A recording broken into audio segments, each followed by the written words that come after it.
আজ থেকে ১৬তম জনগণনা শুরু হলো। ১ থেকে ১৫ই আগস্ট পর্যন্ত চলবে সেলফ এনুমারেশন এবং আজ এই জনগণনা কর্মসূচির উদ্বোধন করলেন মুখ্যমন্ত্রী শুভেন্দু অধিকারী। ১৬তম জনগণনার কাজ শুরু হলো। ১০০% ডিজিটাল জনগণনা। ১ থেকে ১৫ই আগস্ট পরিবারের তথ্য জমা দিতে পারবেন, কোনো নথি চাওয়া হবে না পোর্টালে। ১৬ই আগস্ট থেকে ১৫ই সেপ্টেম্বর বাড়ি বাড়ি যাবেন আধিকারিকরা, এমনটাই জানিয়েছেন মুখ্যমন্ত্রী শুভেন্দু অধিকারী। কি বলেছেন শুনবো।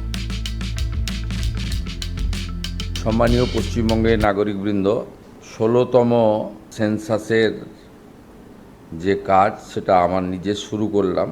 এবারের সেন্সাসে দুটি গুরুত্বপূর্ণ বিষয় আমরা সবাই জানি। ১০০% ডিজিটাল সেন্সাস হচ্ছে, আর তার সাথে সাথে সেলফ এনুমারেশন অর্থাৎ স্বগণনা, এটাও প্রথমবারের মতো হচ্ছে। আমি রাজ্যের মুখ্যমন্ত্রী হিসেবে নিজে করলাম। আমি গোটা রাজ্যের জনগণকে এই কাজে সেন্সাস কর্মীদের সহযোগিতা করার জন্য আপনাদের কাছে আবেদন করছি।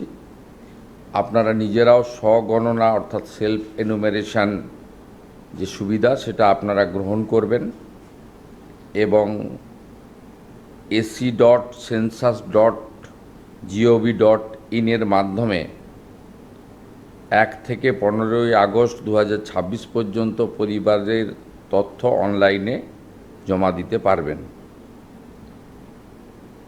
এই তথ্য সম্পূর্ণ গোপনীয়, আইনগতভাবে সুরক্ষিত, শুধুমাত্র পরিসংখ্যান, পরিকল্পনা ও উন্নয়নের জন্য ব্যবহৃত হবে।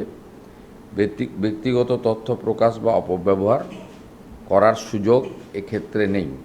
এবারের ট্যাগলাইন হচ্ছে জনগণের জনকল্যাণ। এই কর্মসূচির সফলতা প্রার্থনা করি এবং সমস্ত জনগণের অংশগ্রহণের মধ্য দিয়ে